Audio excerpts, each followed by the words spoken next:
Good morning, children. Welcome back. Before starting our next topic, I want to tell you one thing. One of you have asked me कि which book you have, from which book you have to study and which book you have to buy. So, children, I tell you, whatever the book you have right now, whether it is NCERT or HM publication, you can study from any one of the two books because matter and contents are the same. So, whatever book you have right now, you can study from that book only. And children, before going further, let's revise the points whatever we have discussed in our earlier lecture. आगे बढ़ने से पहले हम पिछले lecture में हमने क्या चर्चा की थी उसके बारे में थोड़ा संक्षेप में जान लेते हैं. So first we have discussed about the effects of First World War on economic and political condition of India. हमने सबसे पहले डिस्कशन किया था कि प्रथम विश्व युद्ध का भारत की राजनीतिक और आर्थिक स्थिति पर प्रभाव. Second point we have discussed about the idea of Satyagraha. Second point हमने डिस्कस किया था कि सत्याग्रह के विचार. And third point we were discussing about the various Satyagraha movement started by Gandhi ji in various parts of the India. यानी हम तीसरा पॉइंट डिस्कशन कर रहे थे, हम उसके बारे में चर्चा कर रहे थे. वो था कि आपका गांधी जी के नेतृत्व में विभिन्न क्षेत्रों यानी विभिन्न शहरों, देश के विभिन्न शहरों में सत्याग्रह आंदोलन के बारे में चलाए गए सत्याग्रह आंदोलन के बारे में हम डिस्कशन कर रहे थे. We were discussing about the case of Champaran situated in Bihar state. So and in this lecture we will continue with the discussion about the Satyagrah movement started in Champaran in Bihar district by Mahatma Gandhi, and we will also study about the Rowlatt Act. So children, let's start our lecture. So children, we were discussing about the Champaran case situated in Bihar state, where the Gandhi ji went and he provoked and he encouraged the poor farmers and workers to struggle against the Britishers, plantation owners, because they exploited and they compelled the poor farmers and workers to grow the indigo crops, which was not essential for their life. Also, they had to give revenue, they had to pay taxes in the period of famine also. So they led a very miserable life. So Gandhi ji went and he encouraged the farmers to struggle against the Britishers.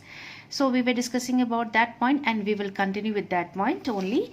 First, actually Gandhi ji was called by the farmers of Champaran, and when he reached there, he found the farmers in a very miserable condition. वास्तव में गांधी जी को चंपारण के किसानों ने ही एक तरह से offer invite किया था, बुलाया था, और जब वो वहां पहुंचे तो उन्होंने किसानों की बहुत ही दयनीय स्थिति देखी.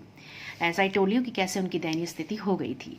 Then there he organized a committee to investigate the condition of farmers during the cultivation of indigo. तब उन्होंने वहां पे एक जांच समिति का गठन किया और फिर वो जांच समिति का क्या काम था कि ताकि किसानों की जो स्थिति थी, जो कि वो इंडिगो की खेती करने पे हो गई थी, जो उनका एक खास या मुख्य अनाज नहीं था, उसके करने पे उनकी क्या स्थिति हो गई थी, उसकी जांच करने के लिए एक जांच कमेटी उन्होंने गठन की. Now, then what happened? Under the guidance of Gandhi ji, the committee started doing welfare programs for poor farmers. So the first movement of Satyagraha started by Mahatma Gandhi became successful in Champaran. तो फिर वहां पे क्या हुआ, जो जांच समिति थी, गांधी जी के नेतृत्व में जो जांच समिति का गठन हुआ था, उन्होंने गरीब किसानों के लिए सुधारात्मक काम शुरू कर दिए. उस समिति ने गरीब किसानों के लिए सुधारात्मक कार्यक्रम शुरू कर दिए, उन्हें जिसमें उनकी स्थिति को सुधारा जा सके. और इस तरह चंपारण में गांधी जी द्वारा किया गया सत्याग्रह का जो पहला प्रयोग था वो सफल रहा. Now next point. So in the same way, like in Champaran, तो जैसे चंपारण की तरह ही the Gandhi ji has started the Satyagraha movement in many other parts of the India also.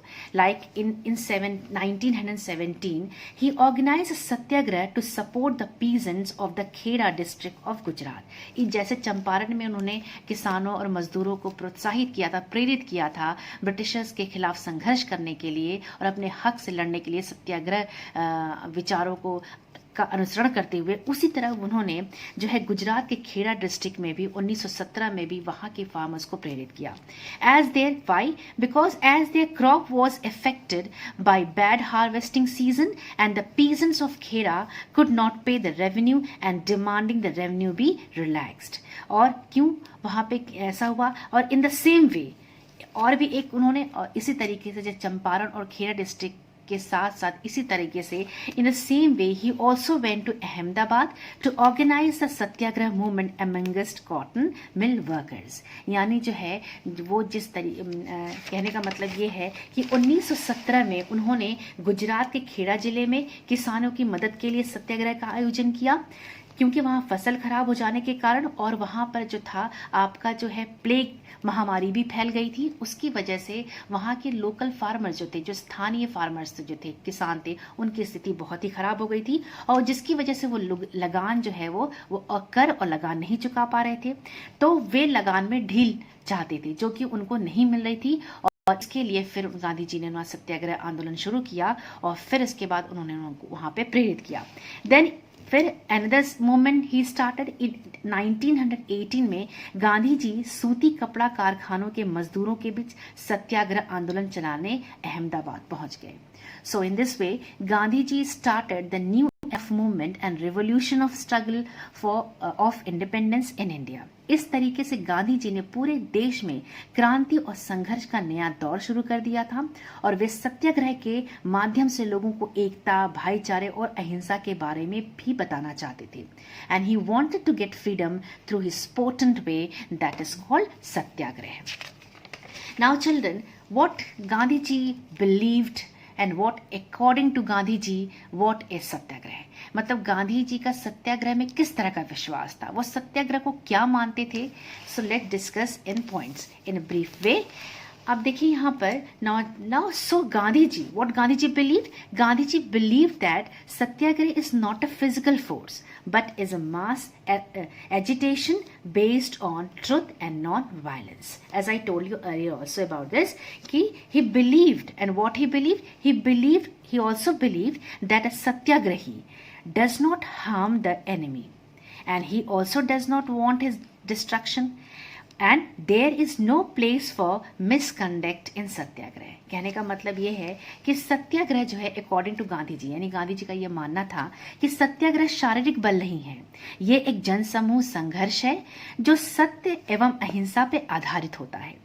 वो ये भी मानते थे कि सत्याग्रही जो होते हैं, जो सत्याग्रह को मानते हैं, जो उनका अनुसरण करते हैं, वो अपने शत्रु का विनाश नहीं चाहते और ना ही उसको चोट पहुंचाना चाहते, क्योंकि he because satyagrahi and Gandhi ji did not believe in violence. और इसमें दुर्व्यवहार की भी कोई जगह नहीं है, यानी मिसकंडक्ट की भी कोई जगह नहीं है. सत्याग्रह के विचारों में मिसबिहेवियर, मिसकंडक्ट या दुर्व्यवहार की भी कोई जगह नहीं है. And also he believed about the satyagraha that satyagraha is holy soul force and truth is the essence of soul, and that is why this soul force can be called satyagraha. He also realized that soul is filled with eternal knowledge, burns with love. Non-violence is the supreme dharma, supreme religion, supreme dharma. What he believed, वो क्या मानते थे, इसका मतलब ये है कि वो ये मानते थे कि सत्याग्रह एक शुद्ध आत्मशक्ति है, एक सोल फोर्स है. सत्य आत्मा में निहित होता है. वो ये मानते थे कि जो आत्मा में सत्य निहित होता है, ट्रुथ लाइज इन सोल, इसीलिए इस बल को हम सत्याग्रह कह सकते हैं. ही रियलाइज, उन्होंने ये कहा, ही सेड कि इसीलिए क्योंकि सत्य आत्मा का एक अंश है, यानी आत्मा में सत्य रहता है, वास करता है, इसीलिए हम इस चीज को हम सत्याग्रह कह सकते हैं, इस सोल फोर्स को, इस आत्मशक्ति को. वो ये भी मानते थे कि आत्मज्ञान से आत्मा जो होती है वो ज्ञान से भरी होती है और प्रेम रूपी लौ से ये जलती रहती है और इसकी गरिमा बढ़ती रहती है और अहिंसा ही सबसे बड़ा धर्म है. वॉट ही बिलीव्ड दैट कि अहिंसा यानी non violence is the biggest या सबसे बड़ा धर्म है, इज द सुप्रीम धर्म. So children, in this way Gandhiji propounded the theory of Satyagraha, and his belief in the ideas of Satyagraha compelled the Britishers to leave the nation, and with this sole force he nourished the feeble minds of Indian people to awaken from the slumber.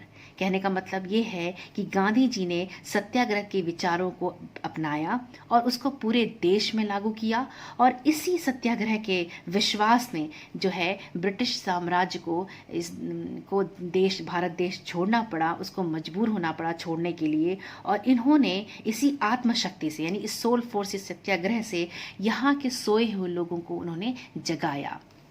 So children, these are the ideas of Satyagraha, and these are the ideas of Mahatma Gandhi about the Satyagraha and what he believed about the Satyagraha. ये गांधी जी के विचार थे सत्याग्रह के बारे में. Now children, next point we will discuss today is about the Rowlatt Act. Rowlatt Act के बारे में हम अब आगे पढ़ेंगे कि what is Rowlatt act. Rowlatt act था क्या और ये किस तरीके से देश में आया और इसको कौन ले आया, और फिर इसके पारित या इसके आने के बाद क्या हुआ, इसके पास होने के बाद व्हाट वाज द रिजल्ट क्या हुआ, इसका परिणाम क्या हुआ. So let's discuss about these points in this lecture. So children, first point about the Rowlatt Act, that this act was passed by the British government. Means British government passed Rowlatt Act in 1919. For what? In order to suppress the increasing power of Congress and the revolutionaries who were fighting for the freedom of India. It means that Rowlatt Act was passed by the British government in 1919 for what? In order to suppress the increasing power of Congress and the revolutionaries who were fighting for the freedom of India. कहने का मतलब ये है कि British सरकार ने, ये Rowlatt act जो है ब्रिटिश सरकार द्वारा 1919 में पारित किया गया. और ये क्यों किया गया पारित? इस एक्ट के द्वारा वे कांग्रेस की बढ़ती शक्ति तथा क्रांतिकारियों को दबाना चाहते थे. और वो कौन से क्रांतिकारी थे? जो भारत की स्वतंत्रता के लिए लड़ रहे थे या संघर्ष कर रहे थे. तो Rowlatt act was passed for these things. Now what happened next under this Rowlatt act? कुछ प्रोविजंस थे, कुछ उसके नियम थे, कुछ उसकी कंडीशंस थे. So under the provisions of the Rowlatt act the government could imprison any person without a proper trial in a court of law. Means कहने का मतलब है कि under the instructions or regulations of Rowlatt Act, the government could imprison any person without a proper trial in the court of law. So what Mahatma Gandhi did? So Mahatma Gandhi decided to launch a nationwide Satyagrah movement in February 1919. And what he did, and he already gained confidence after the successful step of Satyagrah in many parts of India, as we have discussed about the Champaran. What he gained? He gained confidence after the successful step of Satyagrah in many parts of the India, as we have discussed about the Kheda and Champaran case. So Rowlatt Act जो था उसके कुछ नियम थे, कुछ उसके provisions थे.